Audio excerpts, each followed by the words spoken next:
The theory of everything. Is there a theory or a philosophy which can explain the entirety of this universe, which can explain everything from knowing ourselves to knowing God to knowing the universe and the world around us? Is there a theory or is there a philosophy like that? Is there a framework through which we can look at this entire universe holistically and come to a deep understanding of what it actually is? If such a theory or philosophy exists, what is it and where is it? We will look into this in today's episode. Scientists have been searching for the theory of everything for a very long time. Many people are seeking a holistic theory or philosophy that can explain the entirety of this universe and our place in it. And I think the answer to this lies in the ancient teachings of Hinduism, which are the Upanishads. Upanishads are one of the most sophisticated philosophical teachings that exist on this planet, and they give us direct teachings on the nature of reality, and they tell us our place in this universe, and they also tell us who we truly are. The most direct interpretation and the most clear interpretation of the Upanishads is Advaitha Vedanta. So, Advaita literally translates to non dualism, and this philosophy tells us that whatever we are looking at in this universe is just a projection in consciousness. It does not truly exist, and everything is connected and everything is one. That one ultimate reality, which is pure awareness or consciousness, is experiencing itself through this projection of the universe. All this might seem complicated, so let me simplify this so that all of us can understand it. Now imagine nothing exists, no thing exists. There is absolute stillness, there is absolute blankness without any activity. But a fundamental force exists, which is unquantifiable, which is undescribable, which has no qualities to it, which is all pervading, and which is formless. Let us call this pure awareness, or let us call it God. Now, God existed before the creation of this universe. When there was absolutely no activity as such, God existed. And then the creative potential of God was expressed and projected as this universe. And this universe was not a deliberate act of God, but a natural expression of God's creative potential.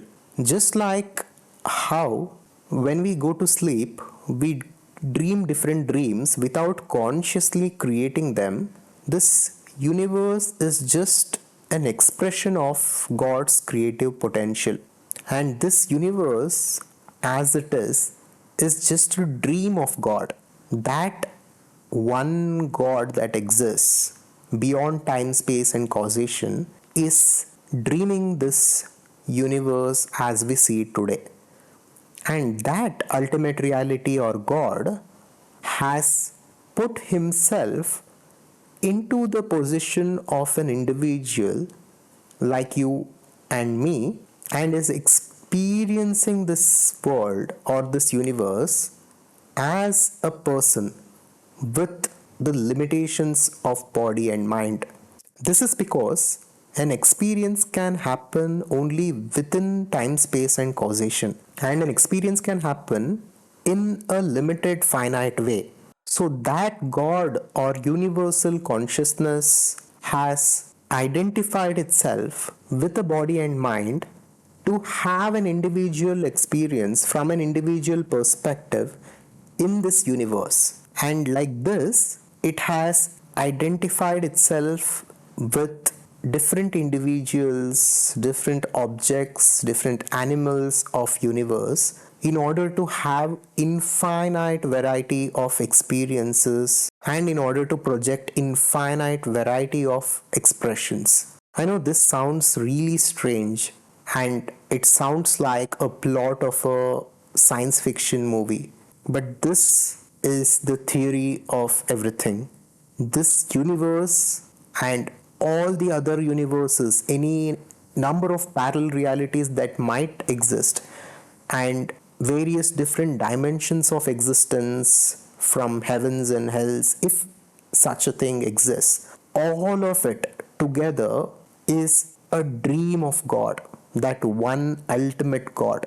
And that God is dreaming this entire existence as we see it and as we perceive it today. And that God is experiencing this universe that He has created Himself through us from an individual perspective. Since He has assumed the position of an individual within the universe, and since that universal consciousness, which is infinite, which is all pervading, which is abundant and powerful, has identified itself with the limitations of the body and mind, it is suffering the consequences of this, and it is suffering the limitations of body and mind.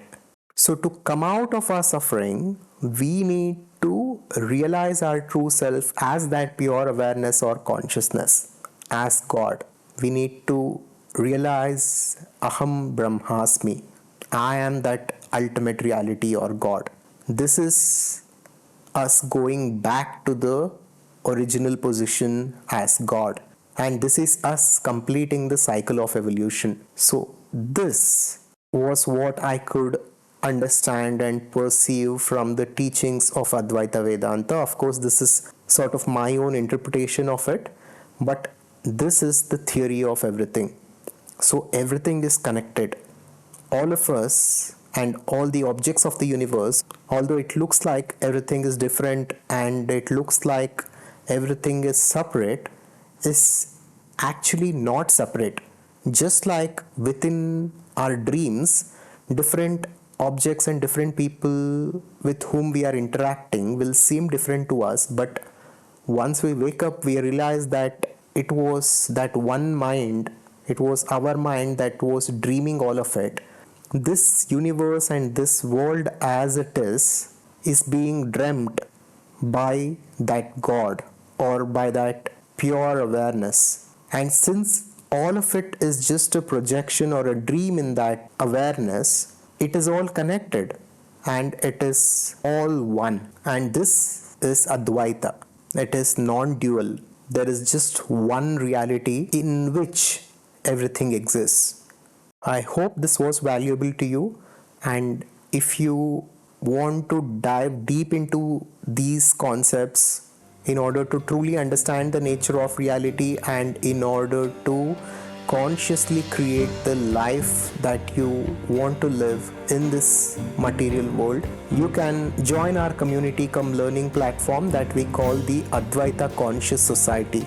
You can visit advaitha.com for more information on this. Thank you, and I'll see you on the next one.